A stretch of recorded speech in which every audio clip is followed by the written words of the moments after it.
자, 네 번째 썰 한번 가보도록 하겠습니다. 댓글 컨텐츠고, 영상 제목.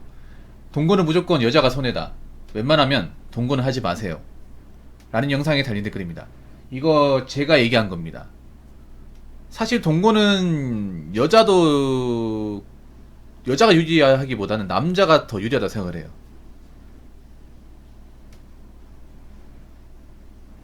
우리나라가 앞으로 동거하는 분들이 많아질 것 같은데 저는 긍정적으로 보지는 않습니다. 여자분들도 아실 거예요. 동거를 한 여자분들의 인식이 별로 좋지 않다는 거. 예. 솔직히 좋을 수가 없습니다. 솔직한 말로. 남자 입장에서 봤을 경우. 왜냐, 동거를 했다는 건 뭐냐면 그만큼 이 남자 저 남자하고 관계를 많이 가졌다는 거잖아.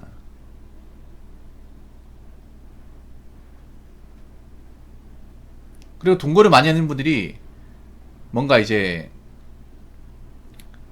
금전 능력이나 그 재정적 사항이 뭔가 좋은 분들이 많지가 않아. 이게 보통 동거를 많이 했다고 하시는 분들 보면 대부분 뭔가 경제적으로 좀 부족해요. 사실 동거란 이유가 그런 거잖아. 능력이 좋고 벌이가 되는데 동거를 하는 분들은 별로 없어요. 대부분 능력과 벌이가 안 되니까 동거하자는 경우가 많을 겁니다. 왜냐, 동거하면 한 집에 둘이 살기 때문에 생활비나 이제 그 공과금 같은 게 적게 들어요. 그 장점이 있어요. 뭐 그런 것도 있는데 사실 제 개인적으로 봤을 때는 남자가 더 장점이 많은 것 같아. 이게 뭐 남녀마다 의견이 많이 갈릴 것 같은데 일단 남자 입장에서 동거하면 좋은 점은 일단 뭐 그런 뭐 모텔비 같은 거, 데이트할 때 모텔비 그런 거 없이 뭐 관계를 많이 가질 수 있다는 거. 예, 그거. 사실 남자분들 데이트할 때 그런 고충이 있잖아요. 그리고 두 번째 단점 뭐냐면, 두 번째 단점이 아니라 장점. 그 장점 뭐냐면,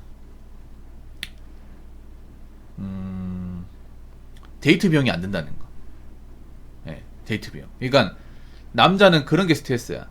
뭐냐면, 누구를 만날 때 어느 장소 섭외해야 되고, 어디서 밥 먹어야 되고, 어디 왔다 갔다 해야 되고. 동거는 하루 왼종일 보니까 사실 뭐, 물론 동거하고 나서도 밖에 나가서 데이트하는 경우 있지만 대부분 집안에서 가능해요. 그래서 우리 일반적으로 따로 살 때 데이트하는 것보다는 돈이 적게 들고 남자가 어떤 장소 섭외나 어떤 비용에 대한 부담이 줍니다. 그래서 남자 입장에서 동거가 좋아요. 근데 나는 우리나라 동거 문화가 그렇게 건전해 보이지는 않습니다. 어떻게 보면 여자분들이 지금 동거하는 분들이 많아지다 보니까 출산도 잘 안 되는 것 같아요.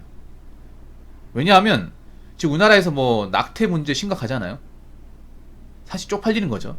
이 낙태의 상당수가 동거관계에서 벌어집니다. 동거관계.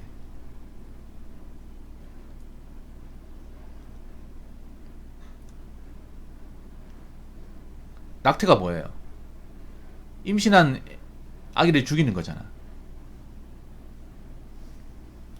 우리나라가 낙태 건수가 굉장히 많은 나라인 건 여러분 아시죠? 이게 안 줄어들어요, 여러분. 동거하는 중에 피임을 잘하고 수 있다고 그렇게 장담할 수 있을까요, 여러분?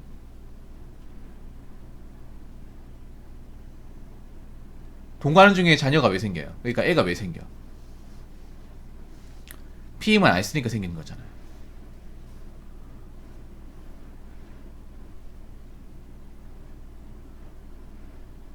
사실 낙태라는 게 여자 건강에 안 좋거든요. 낙태를 많이 하면 나중에 여자가 출산을 못 해요. 그런 이유도 분명히 있다고 생각합니다. 지금 여자분들이 노사에 시달린 이유가 분명히 낙태한 경험이, 낙태나 유산한 경험이 이미 있기 때문에 출산이 안 되는 것도 분명히 있을 거예요. 그런 분들이 많아진다는 거야. 동거가 많아진다는 거는. 사실 동거 가지고 여자만 뭐라 해서는 안 돼. 남자 사실 좀 잘못하긴 했어. 왜냐하면 이런 임신이라는 게 혼자만의 능력으로 되는 게 아니잖아요. 맞잖아요. 피임이라는 게 양쪽 다 해야 되는데 보통 남자가 안 해가지고 생기는 거잖아. 남자가 안 해가지고. 문제는 뭐냐하면 동거하고 나서 자녀가 태어났을 경우 이걸 책임지고 산다는 게 정말 어려워요. 애초에 동거란 이유가 뭐 경제 능력이나 생활 형편이 안 좋아서 하는 건데, 애기를 예상하고 뭐 낳는 것이 아니라 예상치 못한 거잖아, 대부분. 예상치 못하는 거잖아요. 그래서 어떤 일이 벌어져요? 애가 출산하니까 뭐 애를 뭐 화장실에 버리고 나온다거나, 아니면 태어난 애기를 죽인다거나, 학대한다거나, 그런 일들이 최근에 많이 벌어지고 있잖아. 그래서 저는 그 여자분들이 동거하는 건 원치 않아요. 그러니까 이런 동거는 괜찮아. 결혼을 가정한 동거는 괜찮아요. 저는 결혼하기 전에 결혼을 점 찍어놓고 하는 동거는 괜찮다고 생각합니다. 이미 결혼할 거라고 이제 가족들 다 알고 있고, 결혼식 올리기 전에 동거는 괜찮아요. 근데 그게 아닌 동거는 사실 잘 모르겠어요. 여기서 말하는 동거는 결혼을 서로 예상하고 하는 동거는 아니잖아요. 서로 결혼할 준비 해놓고 서로 잘 맞는지 안 맞는지 확인하기 위해서 그런 동거는 좋아요.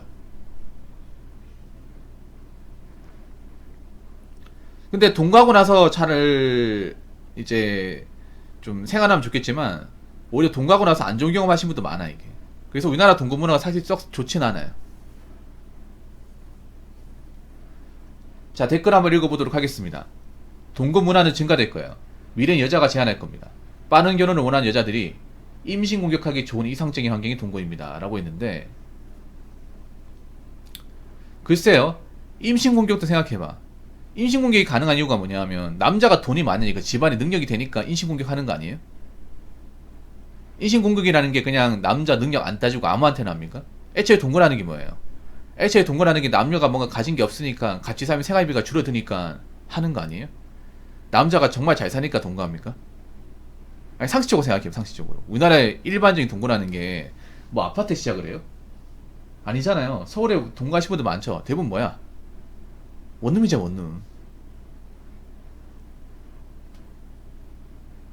그 원룸에서 왜 동거를 해요? 좀 더 좋은 집 가면 되는데. 월세 아끼려고 하는 거잖아요. 생활비 아끼려고. 그럼 생활비 왜 아낍니까? 버는 돈이 적으니까 아낀 거예요. 둘이 합쳐도. 아니면 한쪽이 안 번다거나. 우리가 일반적인 동거를 좀 생각할 필요가 있습니다. 보통 인신공격이라는 게, 여자 인신공격이라는 게 아무 남자한테나 다 하는 게 아닙니다.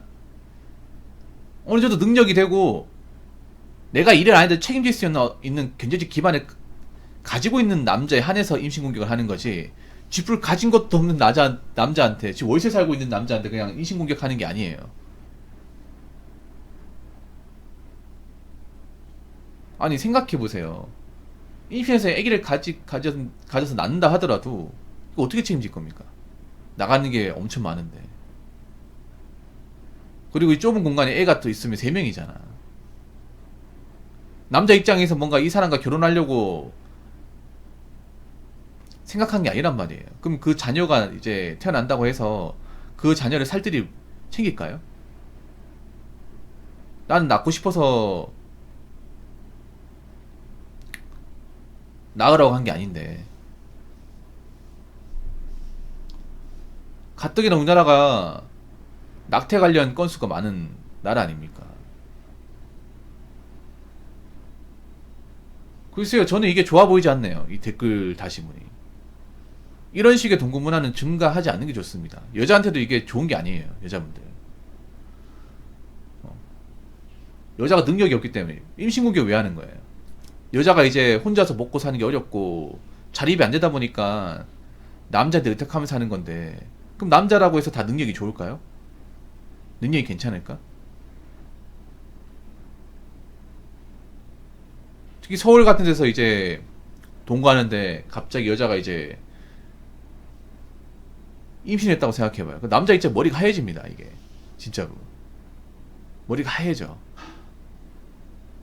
왜냐, 전혀 예상하지 못한 거니까.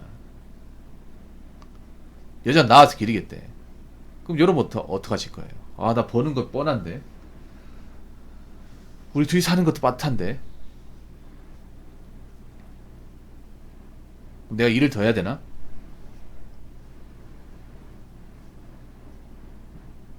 나중에 애한테 들어가는 돈까지 생각하면 적자인데. 여러분 무섭지 않나요? 여러분 생각해보세요. 우리나라가 애 키우면 돈 많이 듭니다. 훨씬 많이 들어요.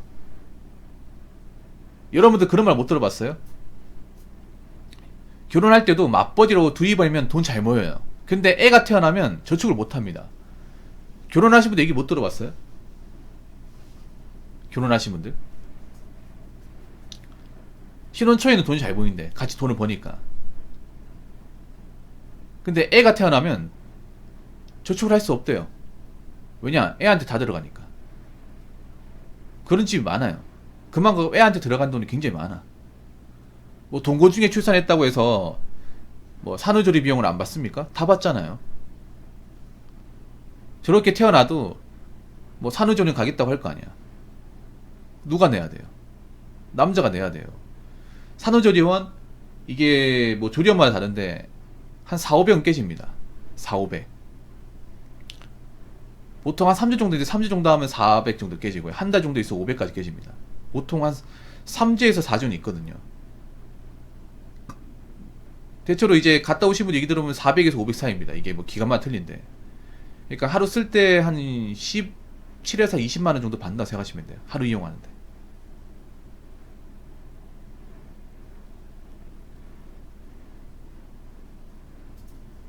그럼 이거 남자가 부담해야 되고, 나중에 뭐 애 태어나면 이제 분유값, 기저귀값, 그 젖병, 그런 거 다 남자 돈을 해야 돼. 여자는 또 임신하고 나니까 일을 못 하잖아. 애 봐줄 사람이 없으니까 애는 봐야 되죠. 그럼 외벌이가 되는 거야. 아니, 현실적으로 접근하자고, 현실적으로. 동거했다는 거 뭐냐 하면 부모님하고 멀리 떨어져 있다는 거예요. 보통 동거한 여자분들 보면 부모님과 사이가 그렇게 좋지 않아요. 좋은 사람이 별로 없어. 아마 동거했다는 사실을 모르고 있는 경우도 많을 거예요. 멀리 떨어져 있다 보니까. 그런 경우도 있거든요. 멀리 나가서 뭐 자취하고 있다는 얘기만 들었지 남자하고 같이 산다는 얘기 모르고 몰래 동거하는 사람도 꽤 많아. 동거했다는 사실 알면 부모님이 이제 찾아가가지고 풍비박산 낼 게 뻔하니까, 내려오라고 할 게 뻔하니까 얘기 안 하는 분 많아요. 언니 집에 살고 있다고 하면서. 부모한테 참여 얘기 못하는 분도 많을 거야, 동거하는 분들 중에. 생각해보세요, 현실적으로. 남자도 지금 벌이 상황이 넉넉치 않은데 애가 태어나가지고 여자는 이 돈을 못 벌고 애를 돌봐야 되고, 애한테 들어가는 돈이 장난 아니야. 저축 자체를 못해. 대출을 받아야 돼요, 여러분. 돈을 벌고 있는데 그 돈 버는 돈으로 부족해서 마통을 뚫어야 돼요. 마통을. 실제로 그런 케이스 있어요. 남자가 벌이가 부족해서 생활비 마련 목적으로 마통을 뚫은 사람도 있어요. 애가 태어나니까. 그럼 그때부터 남자의 인생 난이도가 확 올라가요. 그래서 저렇게 동거하면 남자도 힘들고 여자도 힘듭니다. 진짜로. 진짜 힘들어요. 아니, 우리나라가 왜 지금 후인 연령이 올라가는 건데요? 뭔가 갖추지 않고 그냥 무턱대고 있잖아요. 애를 덜컥 가졌다가는 남자 여자 애까지 다 힘들 수 있으니까. 그것 때문에 준비한 상태에서 결혼을 하려고 하다 보니까 늦어지는 거잖아요. 물론 거기에 따른 것들은 이제 여자의 또 허영심도 있겠지만, 그렇기 때문에 동거 문화가 증가되는 것은 저는 여러 가지 문제가 발생할 수 있다고 봅니다.